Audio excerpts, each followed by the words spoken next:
¿Qué tal, queridos hermanos y amigos? Qué bendición poder compartir con ustedes temas tan trascendentales para esta hora. Yo estoy tan emocionado de poder ver las cosas que Dios tiene para esta hora, para nosotros, para su iglesia. Y a la vez me siento tan inmensamente retado de llegar a ser el colaborador eficaz que el Señor tiene para nosotros.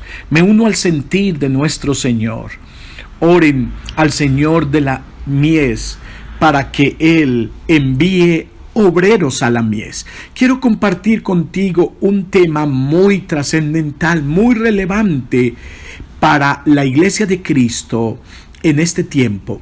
La cultura de mi iglesia. Si leemos Josué capítulo 4, versículos 5 y 6, observamos que cuando los hijos de Israel entraron en la tierra prometida, Josué mandó al liderazgo sacar 12 piedras del río Jordán. Es muy interesante. ¿Para qué? Los hijos de Israel tenían que levantarlas como un monumento recordatorio al pueblo y a las futuras generaciones de la fidelidad de Dios al cumplir sus promesas. Cuando los niños, las futuras generaciones miraran ese gran monumento de piedras, recordarían la fidelidad de Dios. Este monumento les recordaría su identidad como nación del Señor. Estas piedras serían como megáfonos invisibles que declararían su cultura, su visión. Así realmente yo creo que toda iglesia sana necesita tener una cultura que la identifique. Pero nos preguntamos, ¿qué es una cultura? Según el diccionario, una cultura es el conjunto de tradiciones, de costumbres, de ideas, de conocimientos que caracterizan a un pueblo y a sus individuos. Cuando observamos el comportamiento de las personas, las formas de hablar, de vestir, de ser, de comportarse, estamos identificando una cultura. Por medio de estas experiencias, las personas comunican imperceptiblemente su identidad. De igual manera es una iglesia. Una iglesia tiene que tener una cultura definida que la identifique. Verdaderamente esto es vital para esta hora. Cuando alguien nuevo llega a una comunidad, él debe observar desde los niños hasta los viejos qué está sucediendo en esa congregación a través de la expresión, de la comunicación, de la vivencia de cada uno de estos miembros. Estos miembros deben expresar la cultura de su iglesia. Cuando nuestro Señor Jesús llegó a Galilea, tú y yo lo recordamos. Sus primeras palabras fueron: arrepentíos, porque el reino de los cielos ha llegado. Él estaba trazando una cultura para los siguientes 3 años y medio de su ministerio.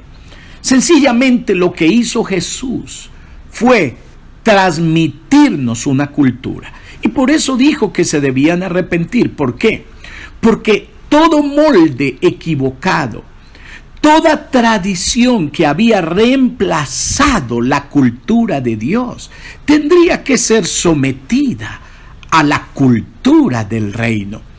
Es así que toda iglesia sana necesita tener una cultura que la identifique.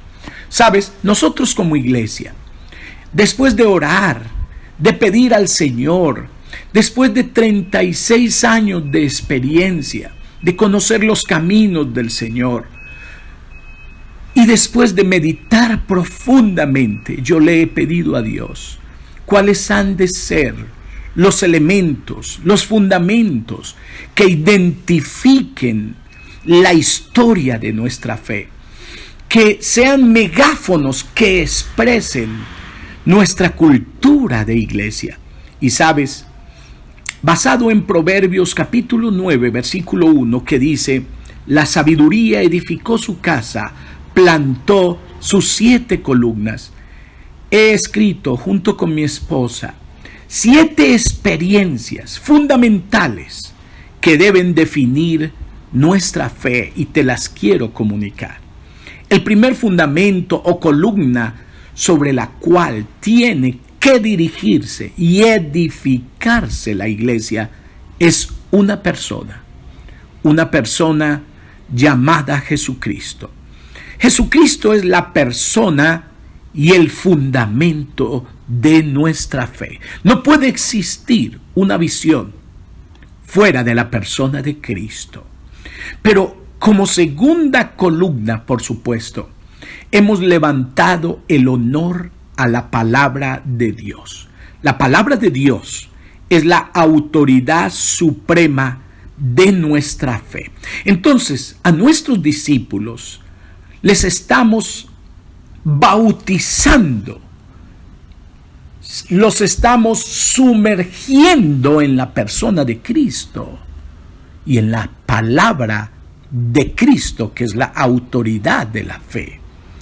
Pero como tercera columna hemos dedicado al estudio de la gracia. La gracia es el acceso y la riqueza de nuestra fe. Entonces, como discípulos, tenemos que entender la gracia en comparación con la ley, para que a través de ella tengamos acceso a las riquezas de nuestra fe. Como cuarto fundamento o columna, estudiaremos la iglesia gloriosa, el cuerpo de Cristo que ha de expresar nuestra fe. Como quinto fundamento, hemos diseñado el discipulado. Iglesia sin discipulado no es iglesia. Definitivamente es un cuerpo deforme. Dios nos mandó a ser discípulos. Y la quinta columna de nuestra experiencia es el discipulado, la formación de nuestra fe. Hemos considerado el servicio como la sexta columna o fundamento. ¿Por qué? Porque una iglesia sin servicio carece de vida, carece de identidad.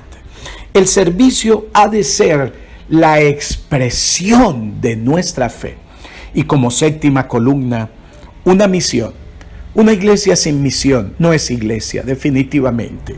La misión es la extensión de nuestra fe. Entonces, estas 7 columnas son nuestros megáfonos invisibles. Y es lo que alrededor de este discipulado que vamos a abarcar, vamos a desarrollar esta experiencia maravillosa a la cual estamos entrando. El Señor te bendiga.